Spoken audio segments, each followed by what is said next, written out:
অতীতের ঘটনা যেগুলো ঘটেছে সেগুলোর ব্যবস্থা যদি রাষ্ট্র যথাসময়ে নিত তাহলে আজকে এই আমাদের বোন আসিয়ার এই ধরনের করুণ পরিণত হতো না। আমরা এখানে এসেছি, আমরা ইতিমধ্যে ধর্ষণ বিরোধী আমাদের কার্যক্রম ছিল এবং আমরা এই পুরো প্রক্রিয়াকে আমরা অবজার্ভ করব।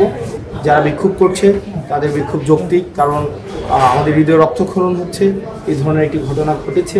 আমরা বাংলাদেশের কোনো প্রান্তে আমরা এই ধরনের ঘটনাকে আমরা প্রত্যাশা করি না।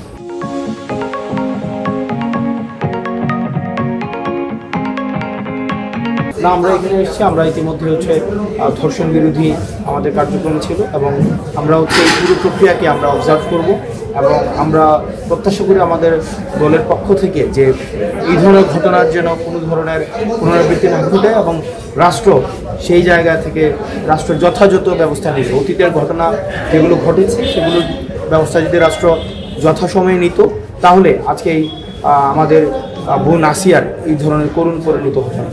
যে আমাদের মামুনুল হক হুজুর আসছেন, আমাদের সিএমএইচের স্বাস্থ্য প্রতিনিধি একজন এসছেন এবং আমরা দুজন এসছি। এই মুহূর্ত পর্যন্ত যারা ধর্ষক এবং খুনি হয়েছে তাদেরকে ধরা হয়েছে এবং সরকার প্রম্পট অ্যাকশন নিয়েছে।